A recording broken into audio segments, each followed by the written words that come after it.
అమావాస్యకి పున్నమికి బయటకు వస్తాడు మా సారు. మరి అప్పటి వరకు ఏం చేస్తారో తెలియదు. రోగి రాగానే అడ్మిట్ చేసుకోవాల్సిందే. వివిధ కారణాలతో తిప్పి పంపితే కుదరదు. రిఫర్ చేయాలంటే పక్కా రీజన్ ఉండాల్సిందే. పటిష్టమైన రిఫరల్ సిస్టమ్ దిశగా సర్కారు అడుగులు. త్వరలోనే అధ్యయన కమిటీ, మంత్రి దామోదర కీలక సమీక్ష. ఇకపై ప్రభుత్వ ఆసుపత్రికి వచ్చిన ఏ రోగిని మా వల్ల కాదు, ఇక్కడ సౌకర్యాలు లేవు, కేసు సీరియస్గా ఉంది అనే సాకులు చెప్పి తిప్పి పంపేందుకు వీల్లేదు. రోగి పరిస్థితి ఏదైనా సరే ఆసుపత్రి గడప తొక్కిన వెంటనే అడ్మిట్ చేసుకోవాల్సిందే. ఒకవేళ మెరుగైన వైద్యం కోసం మరో ఆసుపత్రికి పంపాల్సి వచ్చినా చేతులు దులుపుకునే వ్యవహారానికి తావు లేకుండా కఠిన నిబంధనలతో కూడిన రిఫరల్ సిస్టమ్ను అమల్లోకి తెచ్చేందుకు వైద్య ఆరోగ్య శాఖ కసరత్తు చేస్తోంది. ఇదే విషయంపై రాష్ట్ర వైద్య ఆరోగ్య శాఖ మంత్రి దామోదర రాజనరసింహ బుధవారం ఉన్నతాధికారులతో అంతర్గతంగా సమీక్ష నిర్వహించినట్లు తెలుస్తోంది. ఇగో ఈయన చాలా రోజులైంది పేపర్లోకి ఎక్కి. అసలు ఆరోగ్య శాఖలో ఏం జరుగుతుందో ఓడికి తెలియదు. మెడిసిన్స్ బిల్స్ లేవు. మల్కాజ్గిరి హాస్పిటల్ అయితే బాత్రూమ్ చక్కగా లేవు. పేషెంట్లు పక్కన పెట్టండి, డాక్టర్లు ఓనికి కూడా వసతులు లేవు. తాగు నీరు లేదు. ఘోరం, వసతులు లేవు. మల్కాజ్గిరి మరి అంత పెద్ద మల్కాజ్గిరి అని చెప్పుకుంటాం గొప్పలు. మళ్ళీ మైనంపల్లి డైలాగులు చెప్తూ ఉంటాడు. ఆల్రెడీ అల్వాల్ బ్యాచ్ మొత్తం నిండా మునిగిండ్రు. అక్కడ ఏమంటారు ప్లాట్లు దోచుకున్నాడు ఆయన. ఎవరు వాళ్ళ బావమరిదో ఎవరు, మైనంపల్లి హనుమంతరావు బావమరిది. వాళ్ళు కొన్ని సంవత్సరాలుగా తిరుగుతూ ఉన్నారు. ల్యాండ్లు మట్టి కొట్టుకపోతారు వాళ్ళు, చెప్తున్నా కదా, మట్టి కొట్టుకపోతారు వాళ్ళ జోలికి వచ్చిన వాళ్ళు. ఇంకా తిరుగుతున్నారు ఆ ముసలోళ్ళు దానికోసం.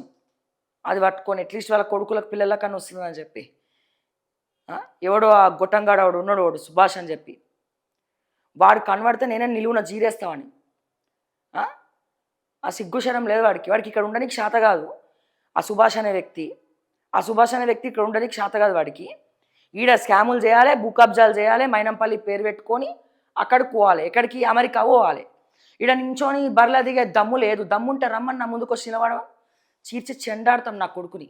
రేవంత్ రెడ్డికి తెలుసా మ్యాటర్, ఇటు కేటీఆర్కి తెలుసు, కవితకి తెలుసు. వాళ్ళు వెళ్ళనటువంటి లీడర్ లేరు, వాళ్ళు తొక్కనటువంటి రాజకీయ నాయకులు గడపలేరు.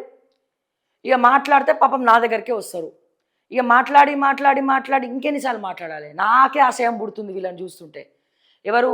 బాధితులను చూస్తుంటే కాదు, ఈ నాయకులను చూస్తుంటే అసహ్యం పుడుతుంది. ఓట్లు అడుక్కోనికి మాత్రం సిగ్గు లేకుండా వస్తారు. ఈ ఏం నమ్మకం ఉన్నట్టు?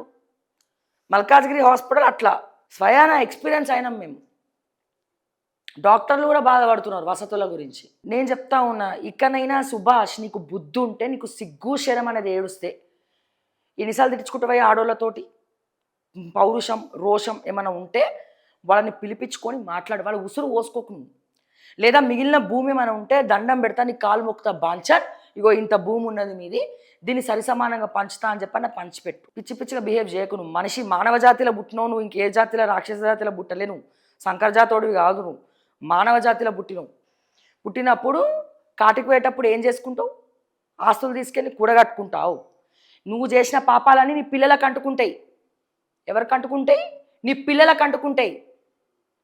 వికలాంగుల పిల్లలు పుడతారో మరి లేకపోతే ఏమంటారు ఇంకెవరన్నా పుడతారో, మిస్టర్ సుభాష్ నీ వంశవృక్షం ఉంటుంది కదా, నువ్వు చేసినటువంటి నువ్వు చేస్తావు పాపాలు. ఇట్లా చేసి ఇట్లా దులుపుకొని ఫ్లైట్ ఎక్కి బుక్ చేసుకొని టాటా బాయ్ బాయ్ విడుకోలు అమెరికా పోతా అని చెప్పి ఇక్కడ జనాలను ఆగం చేసి సిగ్గు ఎగ్గు లేకుండా నువ్వు అమెరికా పోతావు.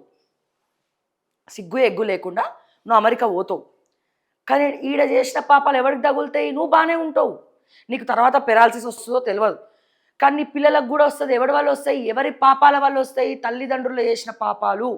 ఎవరినన్నా అడగండి ప్రపంచంలో, దునియాలో ఇన్ని పూజలు చేసుకుంటారు కదా, తల్లిదండ్రులు చేసినటువంటి పాపాలే పిల్లలకి శాపాలైతాయి.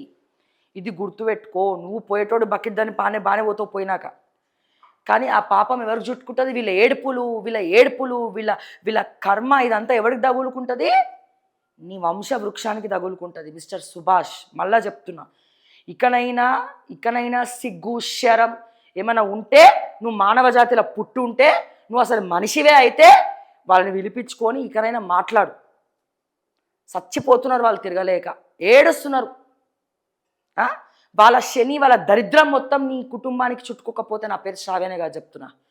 ఇన్నిసార్లు చెప్పినా నీకు సిగ్గు శరం ఎగ్గు ఏం లేదు. ఇక లాస్ట్ టైం ఎందుకు మీ నాన్నగారు కాలం చేసినారు కాబట్టి కృతజ్ఞతాభావంతో ఆ వీడియో పక్కకు పెట్టిన నేను. కృతజ్ఞతాభావంతో, ఎందుకంటే నేను మనిషి నీలక కుక్కని కాదు, నేను మనిషిని కాబట్టే మానవత్వంతో నువ్వు ఇన్ని మోసాలు చేసినా ఇన్ని కబ్జాలు చేసినా వాళ్ళ ఉసురు పోసుకున్నా మీ నాన్నగారు కాలం చేసినారు కాబట్టి ఆ టైంకి ఆ వీడియో మంచిది కాదు కాబట్టి పక్కన పెట్టినా. ఇకనైనా బుద్ధి తెచ్చుకోవాలని పిలిచి మాట్లాడని చెప్పి మరొకసారి సందర్భం వచ్చింది కాబట్టి చెప్తా ఉన్నా, టాపిక్ వచ్చింది కాబట్టి నేను చెప్తా ఉన్నా. ఇది ఆలోచించుకో బిడ్డ.